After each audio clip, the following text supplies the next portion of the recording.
প্রচন্ড ঝড় বৃষ্টির মধ্যে সকাল সকাল গরম গরম খিচুড়ি খেতে কার না ভালো লাগে বলেন তো। আজ সারাদিনই বেশ খাওয়া দাওয়া করলাম। সকালবেলা গরম গরম সবজি খিচুড়ি আর দুপুর হতে না হতেই পোলাও মাংস রান্না করেও খেয়ে নিলাম। হ্যালো বন্ধুরা, নমস্কার। সবাই কেমন আছেন? আশা করি ভালো আছেন। আমিও গোবিন্দর কৃপায় মোটামুটি ভালো আছি। তো রাত থেকেই বৃষ্টি, সকালবেলা ঘুম থেকে উঠতে উঠতে বেশ খানিকটা লেট হয়ে গেছিল, সেই জন্য ভাবলাম সকালবেলায় খিচুড়ি রান্না করি। আর যেহেতু বৃষ্টি দেখেই খিচুড়ির কথা মনে পড়লো। আর সাথে আমি পটলও ভেজে নিয়েছি।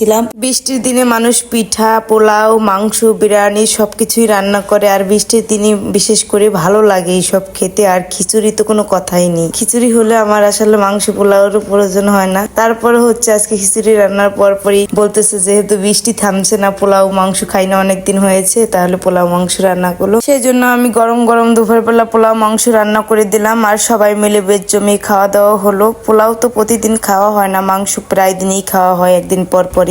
আর বৃষ্টি যেহেতু এরকম এই বছরে প্রথম হয়েছে একটানা একদিন বৃষ্টি, সেই জন্য হচ্ছে সবার খাওয়া দাওয়া একটু বেড়ে গেছে। সবাই একটু ভারী খাবার দাবার খেতে চাচ্ছিল, সেই জন্য হচ্ছে পোলাও মাংস, সকালবেলা খিচুড়ি এইসব রান্না হলো। আজকের খিচুড়িটা যা অসাধারণ হয়েছিল কি বলবো বন্ধুরা, এক কথায় অসাধারণ। আর পটল ভাজা যেহেতু আমার বর বাবু খায়নি, আমি একাই খেয়েছি অর্ধেকটা, আর অর্ধেকটা খেয়েছি ওই পোলাওয়ের সাথে দুপুরবেলা। খিচুড়ির ভিতরে শাক ভাজা বা বেগুন ভাজা, পটল ভাজা, যে কোনো ভাজি আমার ভালো লাগে। আমার বর বাবু আবার খিচুড়ির সাথে একটু করলা ভাজি পছন্দ করে, উস্তা করলা, এগুলা তার কাছে নাকি ভালো লাগে বেশি। তারপরেও পটল ভাজি নিয়েছিল 2 টুকরা, তাই দিয়ে খেতে বসে গেছিল। সে প্রথমে খাচ্ছিল, আমি বাবুকে খাইয়েছি, তারপরে হচ্ছে আমি খেতে বসেছি। পটল ভাজা খিচুড়ির সাথে গন্ধরাজ লেবু, তো গন্ধরাজ লেবু একটু চেপে নিয়ে সে খেয়ে বললো অসাধারণ হয়েছে, বেশ মজা লাগছে, আর খিচুড়িটা অনেক ভালো হয়েছে। তারপরে আমি একটু খেয়ে দেখলাম আর কি। আসলে খিচুড়িটা অনেক মজা লাগছিল। তো খিচুড়ি খাওয়ার পরে কিছু সময় রেস্ট নিয়ে আমি দুপুরে রান্না বান্নার জন্য সবকিছু এখানে রেডি করে নিয়েছি, গুছিয়ে নিয়েছি। আর ধনিয়া পাতা বেছে নিয়েছি, অনেকগুলো এনেছিল। আর এনেছে দেশি মুরগি, এগুলো হচ্ছে রান্না করব। দেশি মুরগি ঝাল ঝাল করে রান্না করব। আর সাথে কিছু পোলাও ভাত রান্না করব, শুধুমাত্র দুপুরের জন্য, রাতে আর খাবো না, শুধু একবার খাওয়ার জন্যই রান্না করেছি। 2 দিন ধরে বৃষ্টি, কোনো থামাথামির কোনো নাম নেই। এর মধ্যে সবাই দেখি এদিক ওদিক থেকে সুন্দর সুন্দর সেন্ট আসতেছে। সবাই মাংস, পোলাও, বিরিয়ানি, এটা ওটা রান্না করছে, কেউ আবার পিঠা বানাচ্ছে, কিছুর ঘ্রাণ ভেসে ভেসে আসতেছে। আর এই বৃষ্টির দিনে সবাই একটু ভালো মন্দ খাওয়ারই চেষ্টা করে, কারণ গরমের জন্য কেউ ভালো মন্দ তেমন একটা খেতে পারে না। বৃষ্টি হলেও সবকিছু ঠান্ডা হয়ে যায় এবং খাবার দাবারে খুব স্বাদ হয়ে যায়। এই জন্য মানুষ এই বৃষ্টি হলেই দ্বিগুণ রান্নাবাড়ি করে, ভারী খাবার দাবার খাওয়ার চেষ্টা করে। চারপাশে সবাই যেহেতু এত ভালো মন্দ খাচ্ছে, ভাবলাম যে আমরাও কিছু খাই।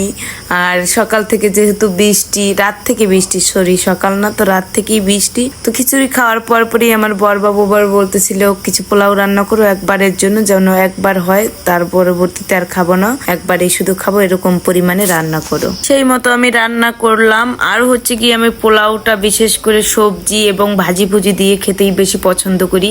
খালি ভাতটাও খেতে খুব পছন্দ করি। সবচেয়ে বেশি পছন্দ করি রোস্ট দিয়ে খেতে। মাংস কষা দিয়ে তেমন একটা পছন্দ না, তাও মোটামুটি। কিন্তু পোলাও আমার ওই একবারই খেতে ভালো লাগে, বারবার খেতে ভালো লাগে না। যাই হোক, পোলাও চালটাকে আমি সুন্দর করে কষিয়ে এখন জল দিয়ে দিয়েছি, আর কিছু কাঁচামরিচও দিয়ে দিয়েছি সাথে। আর মাংসটাও কষানো প্রায় হয়ে আসছে, একটু পরেই জল দিয়ে দিব। আমরা মাংসটা অল্প করে রান্না করি, বা যাই রান্না করি, আমরা দেশি মুরগি খাওয়ার সবসময় চেষ্টা করি, কারণ বাবুকে এখন পর্যন্ত কোনো সময় ব্রয়লার মুরগি খাওয়ানো হয় নাই। ব্রয়লার মুরগি যদিও আমরাও দুজনের একজনও তেমন একটা পছন্দ করি না, খাই না বলতে গেলে। আর এমনি যদি আনা হয়, সোনালী মুরগি আনে মাঝে মধ্যে, দেশি মুরগিটাই সবচাইতে বেশি আনা। যাই হোক, পোলাওটা প্রায় রান্না হয়ে গেছে, একটু জল নেই, একটু আছে। তো এই সাইডে আমি মাংসতেও জল দিয়ে দিয়েছি, মাংসটাও হয়ে যাবে কিছু সময়ের মধ্যে। পোলাও ভাতটা হয়ে গেছে, দেখুন কি সুন্দর ঝরঝরে হয়েছে, একদম একটার সাথে একটা লাগেনি। ভাতগুলো সুন্দরভাবে ফুটে গিয়েছে এবং খুব সুন্দর হয়েছে রান্নাটা। মাংসটা রান্না হয়ে গেলেই বাবুকে আগে গরম গরম খাইয়ে দেবো, তারপরে হচ্ছে আমরা দুজনে খাবো। আমি এখনো যদিও স্নান করিনি, রান্নাটা শেষ করেই স্নান করতে যাব। মাংসেরও প্রায় ঝোল শুকিয়ে আসছে, বেশি ঝোল রাখবো না, যেহেতু পোলাও দিয়ে খাবো সেহেতু অল্প করে ঝোল রাখবো। তো রান্না হয়ে যাওয়ার পরে আমি স্নান করে চলে আসছিলাম, আর ফাঁকে আমার বাবুকে খাইয়েছিল বাবুর বাবা। আমি স্নান করে এসে পুজো দিয়ে নিয়েছি, পুজো দিয়ে আসার পরে আমাকে বলতেছে, জানো আমি তোমার একটা কাজে গিয়ে দিয়েছি, আমি বাবুকে খাইয়ে দিয়েছি। আমি বলছি ভালো করেছো, তুমি খেয়েছো? বললাম আমিও খেয়ে নিয়েছি, এখন তুমিও খেয়ে নাও, গরম আছে এখনো। তারপরে আমিও একটা প্লেট ধুয়ে নিয়ে চলে এসেছি পোলাও নিতে, আর 2-1 পিস মাংস নেব। তারপরে হচ্ছে খাওয়া দাওয়াটা সেরে নিব। আমিও বিকাল হয়ে গেছে, প্রায় 3টা বাজে। বেশি সময় আমি আর লেট না করে ভাত নিয়েই চলে আসলাম, আর সাথে সাথেই খেতে বসে গেলাম। বেশ ভালো হয়েছিল আজকে, ভাতগুলো বেশ ঝুরঝুরে হয়েছিল, তারই সাথে খুব নরম হয়েছিল, মুখে দিতেই সুন্দর মিলিয়ে যাচ্ছিল, বেশ মজা লাগছিল। মাংস দিয়ে 2 কামড় ভাত খেতে না খেতেই আমার চোখে পড়লো আমি লেবু, পেঁয়াজ, মরিচ কিছুই সাথে নিইনি। তারপরে আবার নিয়ে আসলাম। বৃষ্টি দেখতে দেখতে আমি সুন্দরভাবে পোলাও ভাতগুলো খেয়ে নিলাম। পটল ভাজা দিয়েও খেয়েছি পোলাও ভাত, অনেক মজা লেগেছে। বৃষ্টি দেখতে দেখতে খাওয়া শেষ করলাম। আসলে আজ রান্না বান্না সবই বৃষ্টি দেখতে দেখতে হয়েছে, সারা দিনই বৃষ্টি হয়েছে, রাত থেকে শুরু হয়েছে, সারা দিন ভরে বৃষ্টি হয়েছে। এই বছরে প্রথম যে দিন রাত মিলিয়ে বৃষ্টি হলো। তো বন্ধুরা আজকের ভিডিওটা এই পর্যন্তই। সবাই ভালো থাকবেন, সুস্থ থাকবেন, দেখা হচ্ছে আবার নতুন ভিডিওতে। হরে কৃষ্ণ, রাধে রাধে।